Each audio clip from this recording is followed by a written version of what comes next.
Now, on Friday when the market closed, the Dow finished down 5.5%, S&P 500 finished down almost 6%, and Nasdaq finished down 5.8%. This shows you that everything is red, or almost everything is red. It's bad out there. The market, not only in the New York Stock Exchange, but global markets are trembling so bad. And this is because of the tariffs that President Trump imposed onto most of the countries, or some of the countries all over the world, saying that there has been some trade imbalances, and these tariffs are imposed to try to balance the two-way trade between the United States of America with these other countries. I mean, in the previous video, we were talking about the fact that China retaliated with the same tariff back to the United States of America. This is something that, of course, it's going to hurt, or it's going to have an impact into some of the stocks that are doing business into the Chinese market, some of the companies that are doing businesses into the United States of America.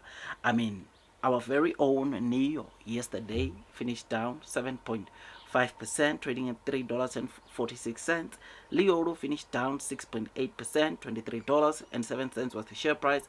XPeng down 8%, $19.43. Alibaba down 9.89%, trading at $116 per stock.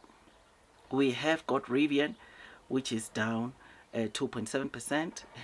$11.21 is the share price. We had Lucid down 1.7%.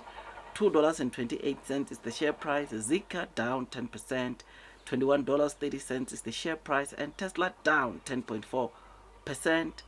$239.43 is the share price. Now, overall, you will notice that everything is just down, everything is red. And the reason why I started with the indices is because I noticed that the NEO investors, or those that buy or own NEO, of course, the way they are complaining is as if NEO is the only stock that is taking the hit. Yes, I know NEO has not been the stock that the market loves so much, but almost every stock at this very moment is feeling the heat of these tariffs, is feeling the heat, which is resulting in the share price of various companies that we invest in terms of the share price not doing that well. I mean, in previous video I was talking about how the tariff can impact companies like NEO, XPeng, Lioro, versus how they can impact companies like General Motors, companies like Ford, companies like Tesla. It is not the same, because look, Lioro, NEO, XPeng, Xiaomi, they are not selling their cars as yet in the United States of America. But GM, Ford, Tesla, they are selling their cars into China.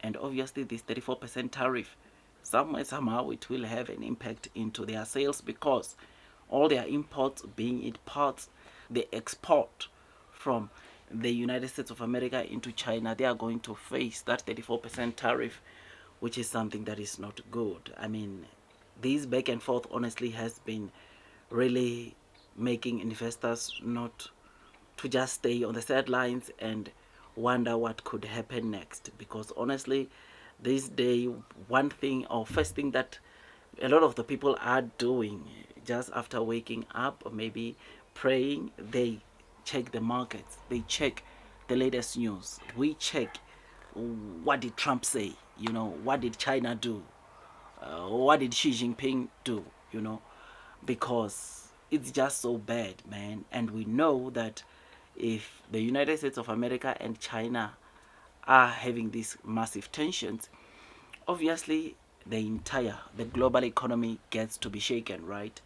And honestly, I don't think this is the solution. I think there is more that could be done. I think there is, yeah, apparently the United States of America wants TikTok, or wants the Chinese platform TikTok, and China refused, right? And part of the reason why they've been getting these tariffs is for them to surrender the TikTok to the United States of America. But it looks like that's not going to happen, right? China refused. TikTok is not for sale. And this, my friends, it's going to make things to continue being bad, right? We don't know what will happen this coming week. We don't know what can happen in the next month.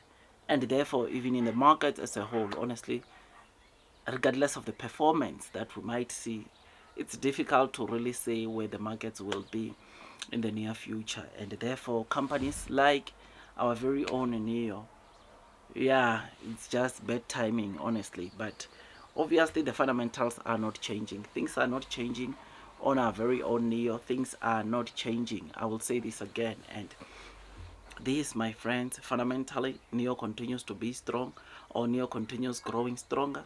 And this is one thing that makes us to load the boat, increase our holdings, because we know that blue sky is coming, right? Profitability is coming. Yes, there might be some that don't see the growth, but let me tell you something. 98% or over 95% of Neo's total sales is generated in China, and therefore this simply means that as long as Neo is still selling in China, there is hope. Of course, we want Neo to also do well outside of China, but these tariffs remains the one thing that hinders Neos to do well outside of China. I mean, in Europe right now, which is a destination where Neo is already selling their cars into 5 European countries, there is a 20.8% tariff which Neo has been succumbing to, and this was imposed last year by the European Union onto all Chinese EV makers selling their cars into Europe. And this has obviously slowed down the exports that China obviously is taking to the European market, which is something that obviously it's not good at all. I know right now it's not easy to be a Neo holder, because Neo, even before the tariffs, share price wise, they were not doing that well or that good. And we just hope things can improve, things can get better, so that at least we can see the blue sky that comes. Tell me what you think about this. I'm still positive. I still remain long and strong on to Neo, because I know one thing, and that is blue sky is coming. Those that are persevering throughout their head with the share price will most definitely be rewarded with time. That's all from me. Share, like, subscribe, hit that notification bell.